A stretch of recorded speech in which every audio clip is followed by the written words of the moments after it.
All right, so here is an update. I'm sure I'm not the only one who has experienced some leakage or leaks in their brand new RV, and as discouraging as it is, I only have one advice to you: just keep working at it. Figure out where the water is coming in through somewhere.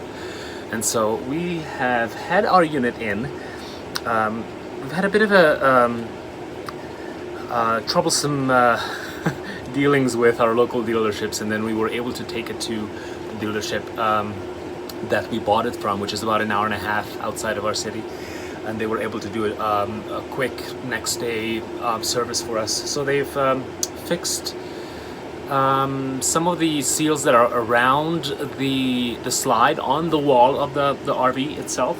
There were some missing wiper seals, so they fixed those up. And so that was Tuesday. Today is Friday. On Thursday, which yesterday, it rained really heavily, and so I was like, well, this is the test. We'll figure out if what the amazing dealership down in Lacombe has done, and if that fixes the issue. And so it didn't. I'm sure it's preventing some of the water coming in, which is great, because it did have some missing wiper seals around the corner. So that's all good. But now, so I've done some water tests because I figured there are these. Just gonna check to see if the water's now dripping. So there are some these rails. I think they're called the Schwintek rails, and so I thought maybe the water was getting in through the side, because they are hollow inside. So I thought maybe it's not sealed properly, because the water seemed to be traveling through into the unit through the bottom corner, not from up, but just the bottom. So I was like, well, it's probably coming in down the little track, and so it's just a matter of figuring out where to seal it. So I've had water pouring onto both of the rails for a good 45 minutes today, and no water was entering. And then about last week or so, I noticed that the compartment that's directly underneath this little entertainment unit. So this is the bedroom slide, and so right below, right there, the reason why we don't have a drawer is because there is a compartment that can be accessible from the outside. When we bought our unit, I noticed that there was some caulking. It was lightly cracked, so I didn't really pay much attention to it. So I sealed. I used some marine caulking. I don't know if that's good.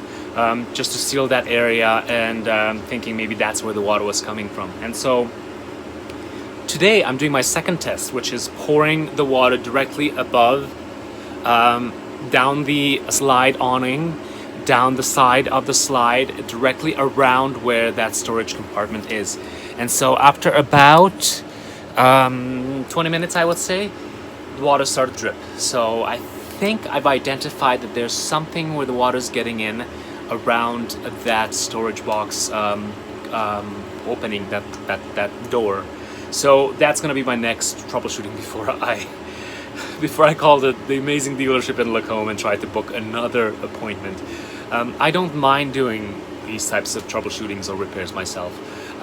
To me, that comes with the territory. It comes with owning a motorhome like this. It's a unit that literally goes through 4.2 earthquakes every time you drive it, and so something is bound to come loose. Something is bound to get to a stage, get to the point where it needs to be repaired. So I'm totally prepared for that, and so I don't mind trying to figure out where this leak might be coming from, because if I can fix it myself, then I don't have to be without my unit for a number of weeks until the dealership is able to look into it. All right, again, don't take my word for it, because I honestly have no idea what I'm looking for, but here, come on, focus. Along this little trim here, it's really hard to, but I see a sort of a hairline crack all the way around. And so I think water might be coming in through here, and it travels down into that little corner along the rail. So I'm gonna go ahead and fill that and see what happens. Alright, so applying the clear silicone here, and I've had some fairly good luck with this brand. So, I'm thinking this is a fairly good product. It's for marine usage, so if it works on boats and it seals them, it should work on sealing my RV. So yeah, and so I'm just putting a nice bead all the way around this inside. I'm gonna let that dry. And now we play the waiting game. The silicone has to cure for about 10 to 12 hours before I can turn on the water hose again and see if this fixed the issue. I am determined to chase this leak until we find its source and we stop getting water into the unit. So yeah, through my internet research, I realized that every leak is unique, every leak is different, and every situation requires a different approach to fixing it. So there really isn't a one-size-fits-all type of an approach and a solution. So I'm hoping that by you watching this, if nothing else, if you are struggling with the same type of an issue and this solution has helped you, amazing. If nothing else, I'm hoping that this provides you with some other options and alternatives and other things to try and look for, because water really can be coming in from anywhere. It is, as I mentioned, it is a unit that goes through a 4.2 earthquake every time it's moving, so something is bound to get loose or cracked, and so regular maintenance is crucial and critical as a result of that. So thank you so much for watching. Stay tuned for part 2, and I'm hoping to have great news as we chase this never-ending leak.